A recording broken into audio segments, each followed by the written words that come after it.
Government has given a strong directive for the cylinder recirculation model of liquefied petroleum gas distribution to be implemented. By this model, we know that LPG bottling plants will now be sited away from congested commercial and population centers, and we're told empty cylinders will be filled and distributed to consumers and households through retail outlets. But as usual, this has been greeted with mixed reactions. There are those who have lauded government for taking such decision, but there are many others, including the LPG Marketing Association, who think the module will collapse their businesses.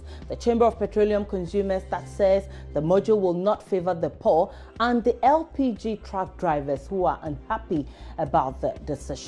But the bigger question is the cylinder recirculation model the surest way to curbing the frequent gas explosions that stare us in the face? Don't forget that part for the swift intervention of the Ghana National Fire Service and NADMO, another gas accident this October after the deadly explosion at the Atomic Junction would have been recorded at the Morocco restaurant in La. Today, now on PM Express tonight, we're looking at the efficiency of this module and also look at the 9-point safety measures outlined by the government in the interim to reduce gas explosions. My guests are well seated. They have all the answers to the mind-boggling questions. I'll introduce them after this break.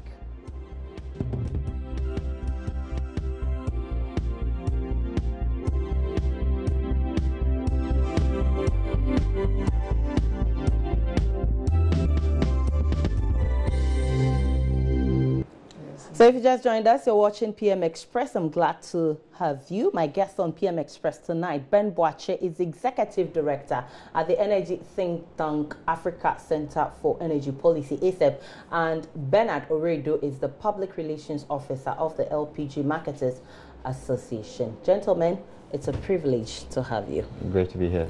Let me start with you, Ben. You know, even before government brought out this directive, there's been a lot of debate about whether this recirculation module is the surest way to go, whether it is what we really need as a country to curb some of these gas explosions, or whether it's what we really need to have an effective fuel and gas station, regulations and operations in this country. And here we are, we've been slapped with this directive. How does it come across to you? I like the way you put it, that we've been slapped with the directive.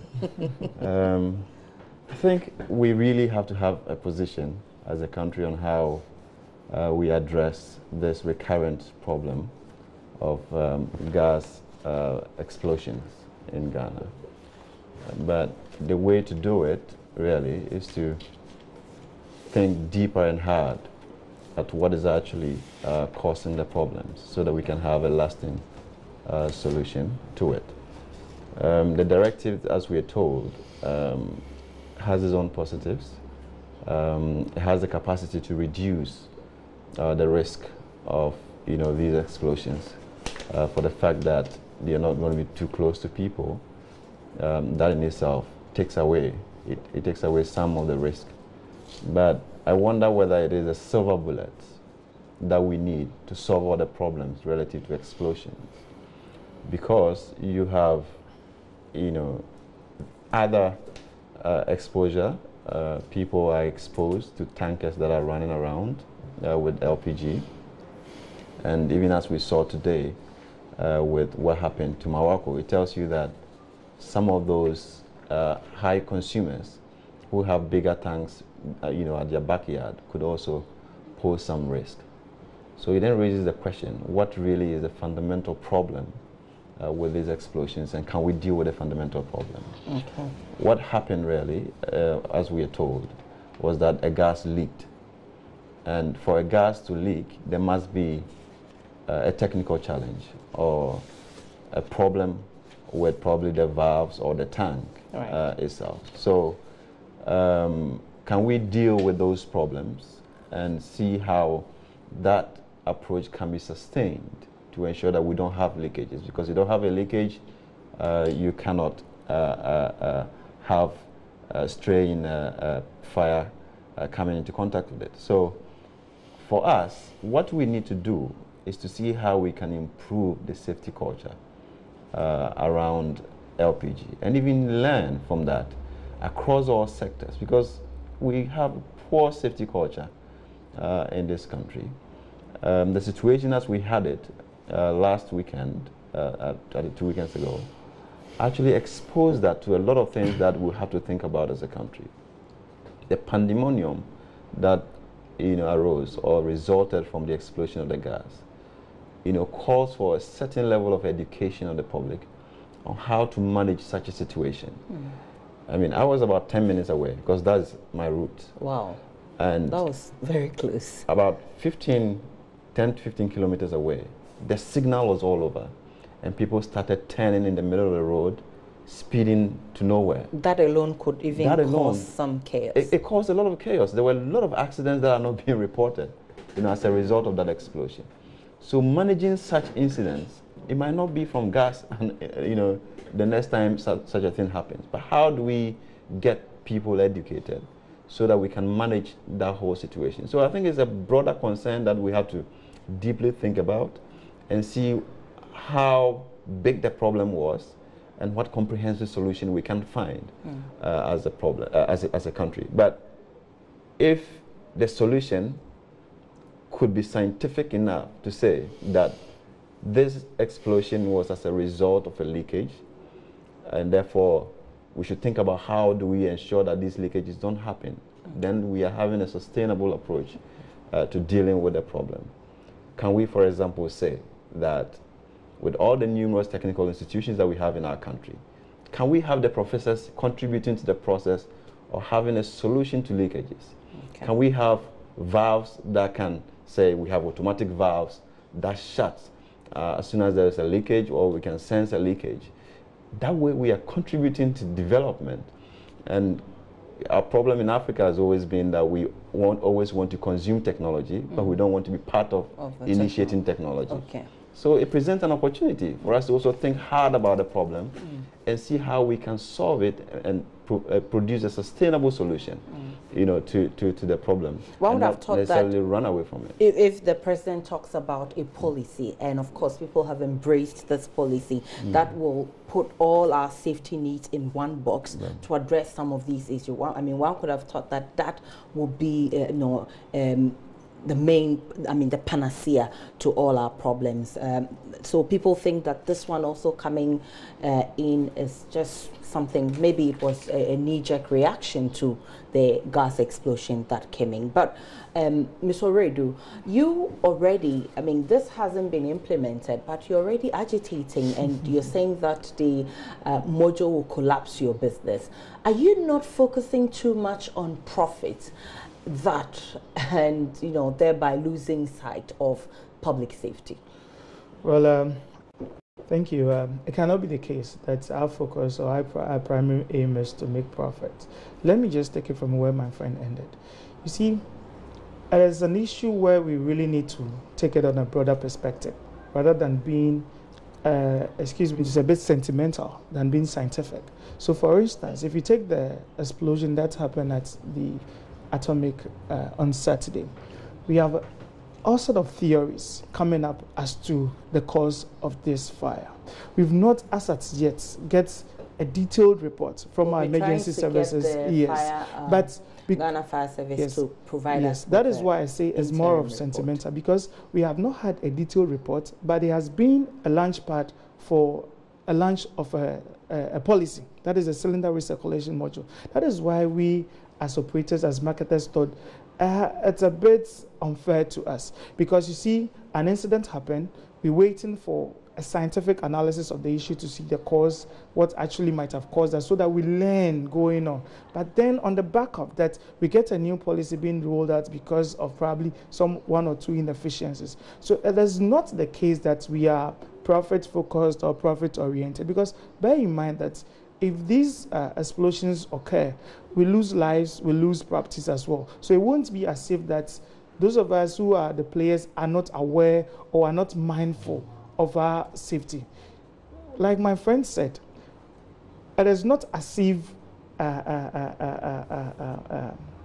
we just get up and put up these outlets. We are heavily regulated. You see, we have almost about 5 or 6 state institutions regulating our activities. So the question to ask is probably, is it a shared responsibility? Because it looks like almost everything is being reduced to a driver and a mate and the operators, which cannot be the case, because he mentions the safety culture of Ghanaians. You would realize that most of the deaths and a lot of the injuries occurred as a result of people's reaction to the incident. So have we educated ourselves enough as to our responses to emergency situations? It is not as if the explosion caused all the accidents like he was saying and all that. Of course, it was the starting point, all right, but our reaction to the explosion as well should be something we should be taking serious as a nation. And he adds that, you see, for instance, if you take the tankers or the bulk road vehicles, they are vehicles. And in this country, you know the regulators of vehicles, those who determine that a particular vehicle is roadworthy. So if, for instance, I'm an operator and I get a BRV, that is a bulk road vehicles, okay, I am certain that it is roadworthy or is worthy of carrying that particular business. So if, for instance, somebody at DVLA never did the checks and has certified the vehicle to be used for transport of gas and there are leakages somewhere, you don't put all the blame on us. Okay. Especially when it is a shared responsibility. But isn't it your duty to check that everything is intact? I mean, whilst selling the product? It is our duty, but it is not our mandate to ensure that vehicles that are engaged in our businesses we have to check it as business people, but you see, they also have regulators. I just want to say that we shouldn't reduce the discussion to just operators, a driver and a mate. It's a broader something that we need to look at as a nation, because safety issues are important. And when we also talk about the response of our emergency services, we also need to look at that. So for instance, if it took almost 24 hours for the fire at atomic outlet to be doused, to be put off, imagine if it was on a bigger scale. That is our concern. That we are saying that, listen, it is not as if we are just or merely opposed to the implementation of the policy coming from cabinet. We are just saying issues should be interrogated. If we take the, decisions based on sentiments and when emotions are very high, we might not be objective and we might not be helping the cause of all Ghanaians. So what that we are saying is that, yes, of course, we regret the happening at Atomic Junction. That is not something that we are really happy about, and it's not something we actually anticipated. It was just unfortunate it happened, but we don't think it should be the launch pad for a cylinder recirculation module. And so is it that you don't support this whole module, or you want it but you don't like its implementation, or you're just totally against it? You see, when this first came up sometime early this year, I remember even come here to discuss it, we raised some concerns and some reservations as to its implementation, which went down well with the ministry as well as the MPA. So they wrote to us in the communique that the policy has been withdrawn and any policy going forward would have our input. So we were a bit surprised when we were rather invited to sit on a committee for its implementation. So our issue is that, listen, we are the major players. We are the people dealing with the consumers. If you would have to roll out any policy, I think our concerns should be looked at. And if not only our concerns, our input should be very much important to those who are rolling it out. Because it is not as if the case that government alone can just come up with a policy and seek its implementation. We are doing it. And we were thinking that we were the best people to be part of the policy formulation, not just implementation. What we are against is not the policy formulation, but its implementation. Because initially, the policy objective was really good with us because it sought to increase penetration, that is the usage of LPG, as well as improve on safety of delivery. These two objectives we thought was really good for us, because when you talk about penetration, that is having more people to have access to gas. It was something that we are doing. So today, if you go to almost every district capital, you have LPG outlets. And on the issue of penetration, we even realized that most people didn't have, especially those who are using the 14 kg that probably would have to fill for, let's say, 85 cedis. Some didn't have the money, so the cylinder will be empty and it will be at home. So we thought of deciding on doing it like they do at all the regular filling stations. If your car is a 2.0, you could buy 5 cedis or 10 cedis. So today, when you go to any outlet, you can buy even 5 cedis into your 14 kg. So that was something we were doing in respect of the penetration. So we thought it was a good policy because we need to also expand our business. Okay. On the issue of safety, we intimated that, yes, we had identified the discharge process as one of the major causes for the explosion. So it is something that as an association we have decided to do, that we are going to fit electric discharge pumps so that when the BRV tanks come, instead of using their own engines to dispense the gas, they will fit this electric discharge pumps. Most of our outlets are doing it. We are not happy, not just because the explosion and is being used. We are unhappy because of the posturing of our regulators. So in all of this, you were not consulted, you've not been engaged in any way? You see, when this issue came up, there was an attempt to engage us. Okay, I think before you answer that, we should also listen to, it will be fair to listen to the NPA boss, who's explained, and I've heard him say a number of times, that it will not affect anybody's job. Nobody will lose his or her job. Let's listen to him and have a fair conversation. Something what you must realize is that the LPG bottling plants that we envisage under the new recirculation model are not going to be more than 10 across the country. So what it means is that more and more we are able to isolate the areas of possible explosion to these less than 10 outlets. Now we are going to have Ghana Standards Authority stationed there, EPA will be stationed there, Fire Service will be stationed there, NPA will be stationed there, Factory Inspectorate Department will also be stationed there. Now, we are going to have a hold of everything that happens at the forecourt when you come to do discharge. And those plants are not going to have one vehicle doing the discharge. Because of their sheer size, they are going to have a storage capacity of about 1,000 metric tons. So many trucks will have to come and discharge at the same time. We have a better control of that arrangement than currently what we have, about 650 retail stations as far as LPG is concerned. We take the explosion from population centers. All these bottling plants are going to be placed in industrial zones, either light or heavy industrial areas, and they're not going to be in the city center, so that in the event of any negligence or explosion, it's going to be more localized in those places and not be in population centers. Now, this is what is going to happen. We have the supply chain. We have LPG bulk distribution companies. Those ones would have to have a storage capacity of about 4,000 metric tons. Then next to it, we'll have the LPG bottling companies, which will have about 1,000 metric ton storage, and all of them are going to have workers working for them. Then down the chain, you have the LPG distribution companies. Now, at the first instance, we are going to rely on the current distribution system. All of these people who are having all these LPG stations would not just be, the only thing they will not be doing is not to fill the plant, the cylinders at those stations, but they will be used at the retail and distribution centers. Now, they will continue to do the retail distribution, and they will be licensed to do so. And so nobody is going to lose their job. As a matter of fact, we are going to have LPG transporting companies. Okay. And they now will have the obligation to pick up the cylinders from the retail and distribution outlets to the various communities. So for a community that could not have LPG because they have to move their cylinders to the city, they will have LPG coming to their doorsteps. So the distribution companies will send their transport companies to pick up empty cylinders from them. It's going to be a door-to-door arrangement. You don't have to go through any struggle to buy LPG. And that was Hassan Tampoli, Chief Executive of the National Petroleum Authority. And Ben, you listened to him explaining vividly how this whole module is going to be laid out.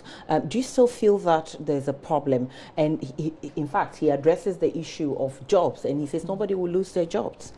No, I think it sounds too simplistic to put it that way. My concern really is that we have multiple players in the spirit of the deregulated market that we have at this point. So the regulator is now seeking to create a duopoly with not more than 10 businesses operating.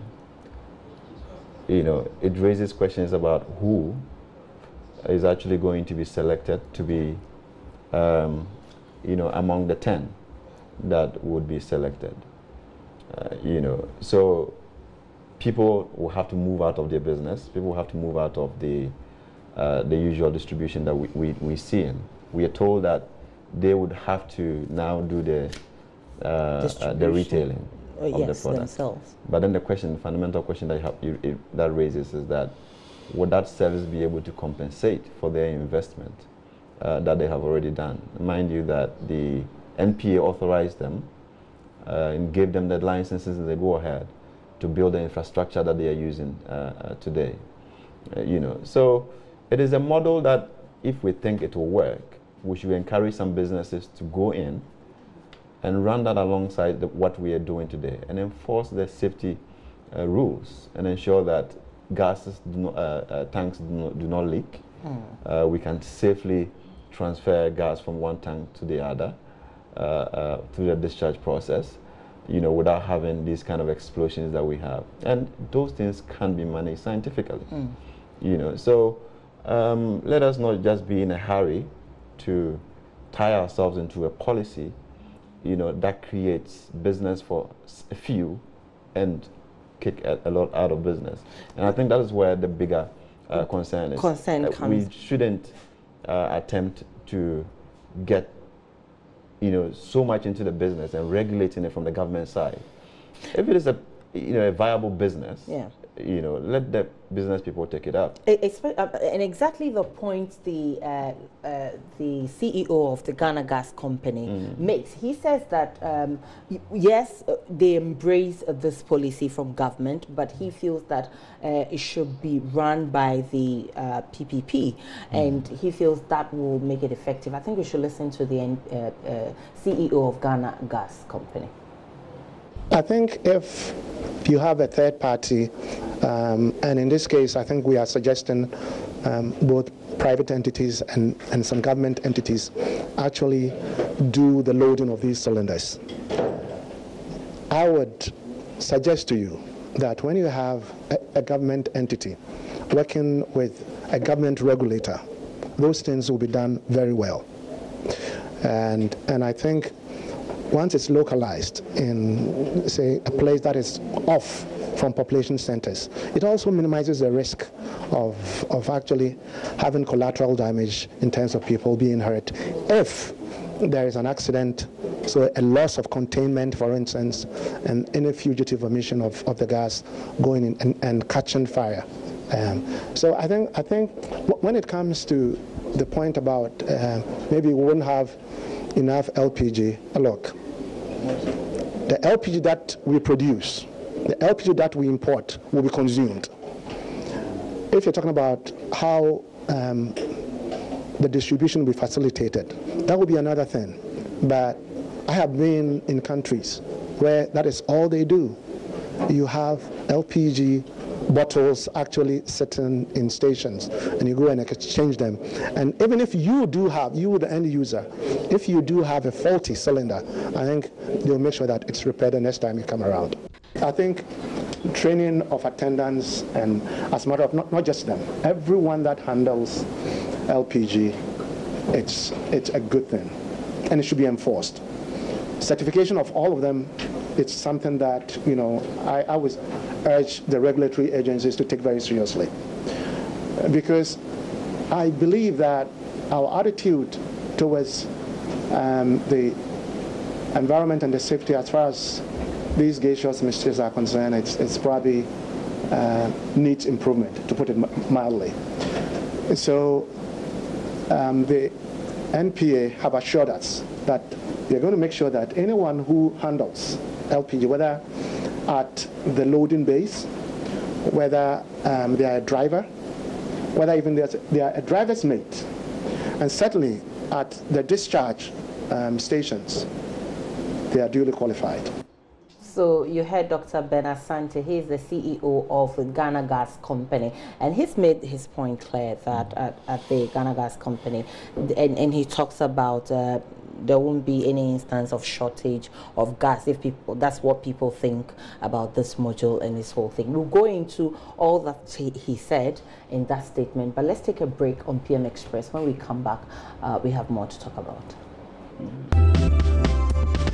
Just turn on your TV set, you're watching PM Express coming to you from our studios in Kokomlemle, and I have two fine gentlemen in the studio who've been discussing the issue of government's directive on the implementation of cylinder recirculation model. And before we went on that break, Ben, I was asking, you know, it's still fresh in our minds that we've lost 7 people just last week, and over 130 people were injured, and I think most of them are still in the hospital trying to get off the various degrees of injuries. And we're told that this is the solution to our problem. And the question I've heard a lot of people ask is whether this is key to resolving the many gas explosions we're having. I mean, the frequent gas explosions we're having. You talk about tackling the issue beyond a cylinder recirculation model. I mean, what kind of broader modules or broader policies can we look at in solving some of these issues beyond this cylinder circulation model? Yes, I mean, you see, in a situation where people are afraid of what could or might happen with the next gas station, I mean, you push a policy like this, you are most likely to win, you know, to get a policy in place. But the question we ask ourselves is that if we assemble all stakeholders to think through the policy, would the situation be the same? And probably that is what we are missing, because all of a sudden we hear a directive that implement this in a year when consultations haven't really begun. You know, at least we had some key people sitting in the room to discuss the policy. So even if it was the right policy, we are rushing it through. It has to be tested with the right people. It has to be tested with academia. It has to be tested with engineers. It has to be tested with the ordinary consumer and people who are aware about some of these policies, and also the players in the sector, so that we can be sure that it is not a policy that is, you know, coming to bite us at some point, and rather we have deeply thought through it. What we are saying is that, I mean, it's a market strategy which also takes away some risk. If it is viable, let the businessmen take it up. There are people who feel that this will deal with will deal more with businesses growing than dealing with public safety. But let me tell you something. You see, we saw what happened to Morocco today. Exactly. Go across the country to all the secondary schools. We have these big tanks sitting right behind the dining hall. Okay. Tomorrow, if there's an explosion in one of the secondary schools, are we going to say they shouldn't use gas to cook? You know. I'm sure. So there is a bigger safety consideration to be made. And I think that we should cautiously take that decision. Go through the preliminary directives that have been given for safety audits to be done for NPA and the regulator to move across the country to ensure that all those installations are safe, you know, to ensure that we don't have another explosion on our hands. The bigger solution lies in how do you sustain that kind of integrity with the infrastructure that we have. You know, if you don't have integrity in the infrastructure, I mean, even the bottled ones we're going to do, we are told by Kwalebu that about 100 people die annually from domestic explosions. Exactly. So it tells you that it's not even foolproof if you don't consider safety in our homes as well. You know, so I'm saying that there's something bigger for us to learn from this process and see how comprehensively we can deal with the situation we have on our hands, to really build a new culture of safety and also ensure that the institutions work. I heard Dr. Santi saying that we need government in there and therefore that helps it to succeed. Government hasn't been absent in this current regime. Government is deeply represented. And you have all the regulatory institutions, and that is what they're supposed to do, to ensure that gas can be sold with all the safety measures in place. So if government fails to deliver, government agencies fail to deliver on ensuring that the sector is properly regulated, we shouldn't find government in another role. You know, I think we should tread cautiously, think through the policy, and get views from across the board so that we can ensure that our policy to increase penetration of LPG across the country is sustained. Because, for example, if you're saying that we should all jump at the bottling of LPG, immediately the value chain has been extended, because you now have to transport the gas from the depot to the bottling plant, and then another transportation of the cylinders to the individual consumer. Not to the consumer. You are now even taken to the retailer. Okay. Before the consumer comes to pick it. To pick it from the retailer. So the value chain has been extended, and that cannot be free. That comes at a cost. And who bears the cost? Who bears that cost? We may see another policy to put some margin on the product to be able to cater for that cost. And that unless the government wants to implement a subsidy to take up that, which the current deregulated market doesn't allow. You know, so if you want to ensure a pass-through effect or true cost recovery, definitely LPG prices will go up. What is the relationship of that price adjustment with the national policy to increase penetration? Because we know that cost is a function of your ability to extend the use of LPG across the country. You know, we're trying to make it cheaper so more people can roll on rather than using wood fuel and charcoal. Exactly. But if you are increasing the price by any intervention, then you are also ensuring that not many people can roll onto the LPG program. And so these are the dynamics that we have to critically analyze and see how we can resolve this. I mean, if you think, for example, that in a build-up area in communities, bigger tanks poses greater risk, can we reduce the sizes of those tanks to say that if the build-up is too high, you only can do X volume of refuel station, so that we are thinking through a whole lot of a whole range of solutions that work and ensure that we are not imposing economic burden on our country as well. Certainly, I think we need to do a lot more work with this directive that the government has issued. Bernard, you were talking about consultation, of course, and exactly the point that Ben has made, that if you are bringing up such a huge policy, you should involve stakeholders, people who are in the business, to actually get proper advice on how to go about the whole thing. You are talking about consultation, and you're saying that they've not involved you much. You see, definitely it's the way to go, because we are the players, we know the terrain better, and if you would want to do anything, you are the regulator, all right, but we are on the ground. You need to really resort to us. For instance, if you talk about issues of siting, if we are better consulted, there are a lot of dynamics that go with the siting.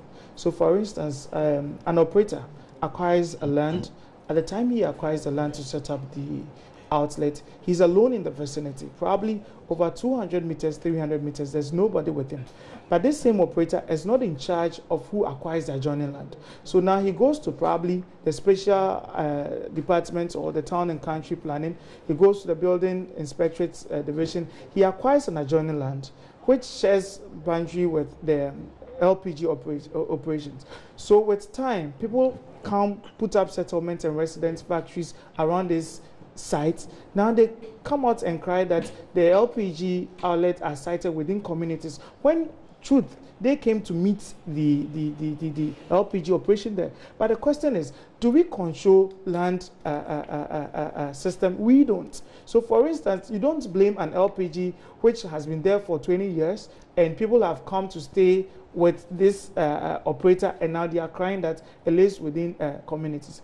And when we talk about consultation too, we are not just saying that because we are relevant, we should be given a slot. It is because if you want to implement anything, it will be implemented through us. You heard the CEO say that our outlets are going to be turned into retail outlets where the filled cylinders will be picked up. It means that even in the new module, we are as equally important as the current operation. Okay. So there was no way we should have just been left out. You see, I would say that there were some attempts to get us at the committee discussions, but we realized that the committee discussions was for the implementation of the policy, not for any policy formulation. Mm-hmm. The policy had been formulated by our regulators, and all that they needed us to do was to come and help them with its implementation. But how different is this circulation model going to be from what we already have, apart from just the empty cylinders being filled and dropped at retail points where consumers can just go and pick up? How different will it be? That is a very good point to raise. You see, it isn't going to be different because one, the new module is not going to do away with the use of the bulk road vehicles. The tankers would have to just pick the gas from the depots and still deliver them for the refill. So if we have identified issue of discharge, it means it will still pertain with the new module as well. Now the issue of safety, it is just being transferred to the homes, because just imagine that a cylinder is filled at Tema to my hometown in the Eastern region at Achimkusi. Look at our roads. So it means the cylinder is exposed to our temperature, you know, is always high, and all the hazards that come with plying bad roads. So by the time the cylinders get to the people, probably there might be some defects. You heard the man saying that if you detect a defect, the next time you are going, they will change it. So what about when you have found it and the gas is still filled and you need to use it? That is the issue. So issues of safety should be taken seriously and should be addressed on a broader perspective, because all we are trying to do is to transfer the risk. Do you get my point? So it is not as if this whole thing is it's foolproof. So ask yourself, are these bottling plants explosion free? No. It cannot be explosion free. That is why we are saying that, listen, we need time. We need time to look at these policies. We need time to go through these policies. We need time to really interrogate it. If we do things per sentiment and all that, it's not going to work. That is why we as an association are really finding it difficult to understand the posturing of our regulator these days. Because you see, my dear, nobody gets up to establish an LPG outlet. He goes through a lot of licensing regime. So if, for instance, Ben has gone through a licensing regime, I have gone through the same procedures to acquire my license to operate. How do you designate Ben as high risk and designate me as low risk?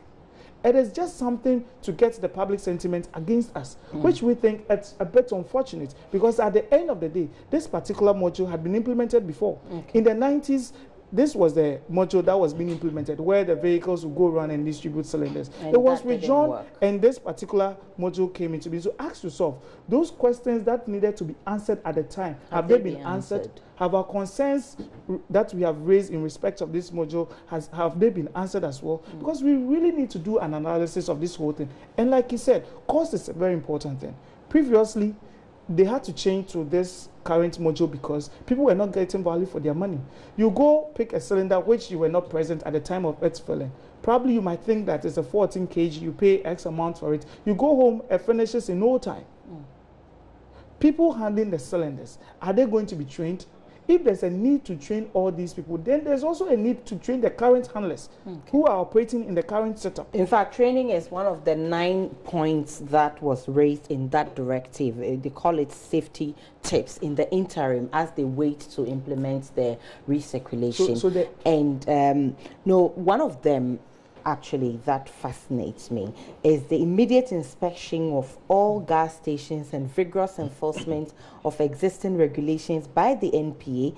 And the question is, haven't they been doing this? I mean, don't we have the laws? What have they been doing all this while? Have they not been enforcing the rules? I mean, did we need these explosions to wake the regulator up to now vigorously enforce the existing regulations. Has the regulator lived up to expectation, Ben?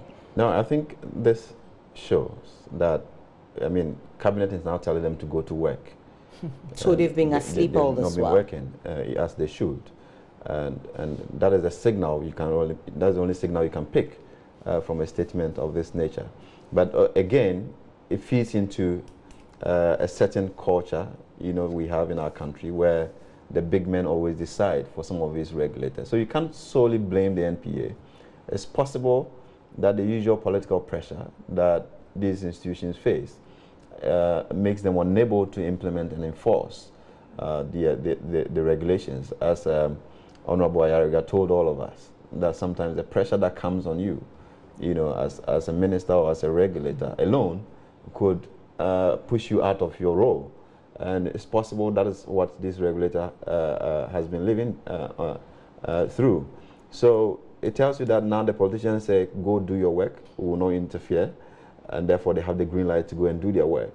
But we're hoping that that will be sustained. And that is where the solution really is. Well, let me speak with Billy Anaglate, who's on the phone. He is the Public Relations Officer of the Ghana National Fire Service. Good evening to you, sir. Thanks for your time on PM Express. Yeah, good evening. You told us that your report will be ready by the end of last week, and we know the interim report is out. Do we know what the cause of the atomic junction gas explosion is? Well, thank you. I want to say good evening to your viewers. Yes, as we stated, we have submitted our preliminary report. We are working hard to ensure that within 2 weeks, the final report should also be submitted. As much as I will not be able to say exactly the cause of the explosion at the atomic junction exactly, but few things came out that we saw that yes, it was a leakage during offloading of the gas, where the hose that they were using, ruptured and then gave the gas to leak and causing that explosion. What we are doing is to finally conclude on what exactly the source of the heat or the fire was when the gas actually had contact with, and then the explosion came in. So that is exactly will you squarely put the blame? Come again? Whose doorsteps will you put the blame?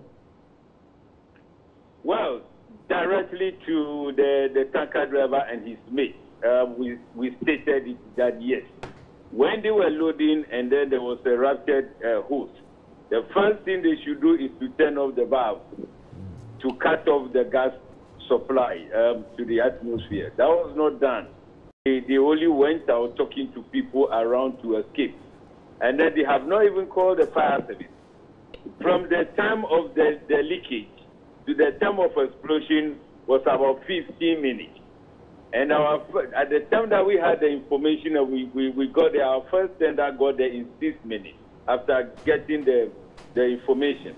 It therefore means that if they were to call at the time that the incident occurred, the fire service would have gotten there in 6 minutes, even to ensure that they are able to neutralize and then take control of the situation and avert that explosion. Because they failed to call the fire service, for a whole 15 minutes was when the explosion occurred. So what recommendations did you draw? Looking at the previous gas explosions, shows that all those gas explosions that we had in the past were all related to the offloading of a gas. Simply means that all the safety measures that need to be strictly adhered to have not been strictly adhered to, that resulting to that. So our recommendation now is to ensure that every gas filling station attendant, every tanker driver and his mate would definitely have been taken through the fire safety education to enable them have what it takes to identify dangers associated with the gas filling station. And when the looming dangers are coming, they will be able to identify it and determine what mitigation facilities to put in. All right, many thanks to you. Prince Billy Anaglate, Deputy Public Relations Officer of the Ghana National Fire Service. That's all time will allow us. So you heard him, and the blame is, you know, directed at the driver and his mate who were offloading fuel at that time.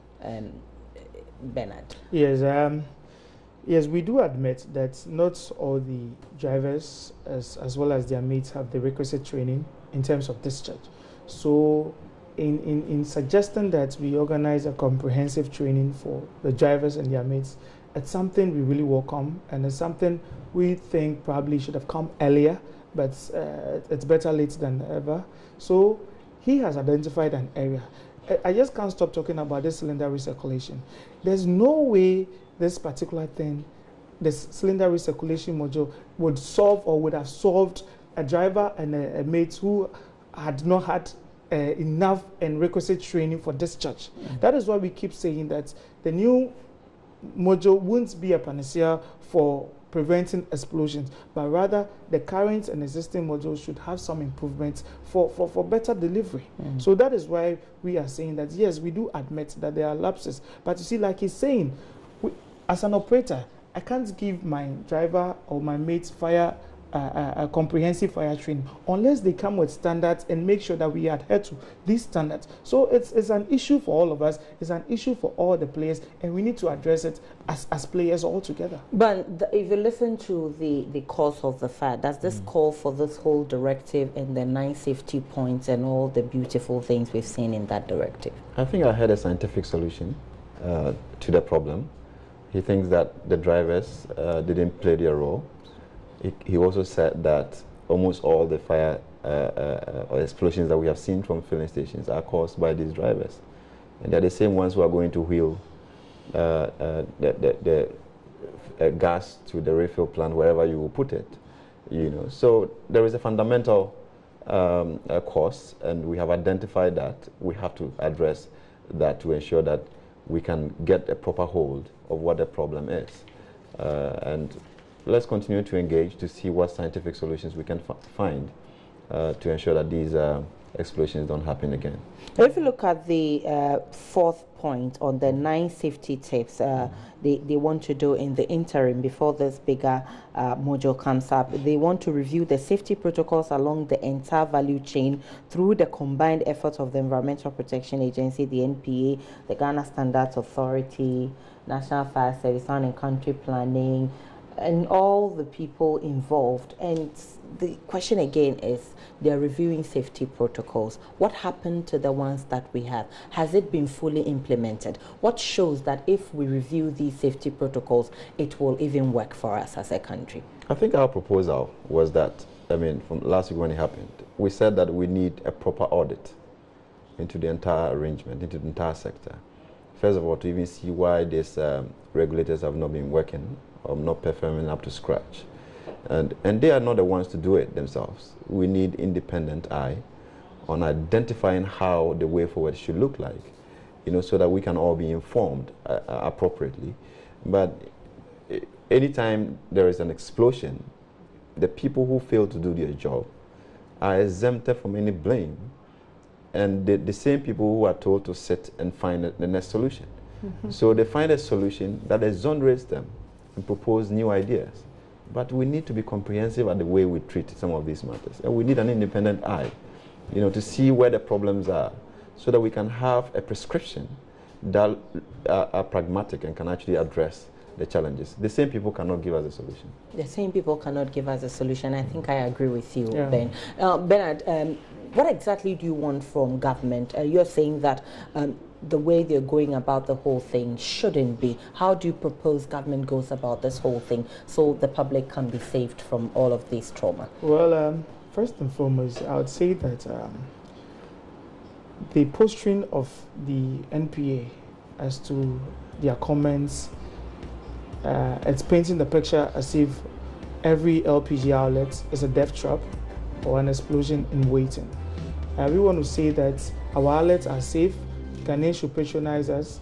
We would still engage government as to the best way forward, but we think and believe that if our current operation get some improvements with assistance of government. Ghanaians will see better service. Ghanaians will see LPG delivery in a better and a safer manner. All right, many thanks to you, gentlemen, for coming. Ben Boache is Executive Director at ASEP, and Bernard Oreido is Public Relations Officer of the LPG Marketers Association. Thank you so much for coming. And you at home, thanks so much for watching. Another exciting edition of PM Express. It awaits you same time tomorrow, God willing. My name is Aisha Ibrahim. Enjoy the rest of our programs.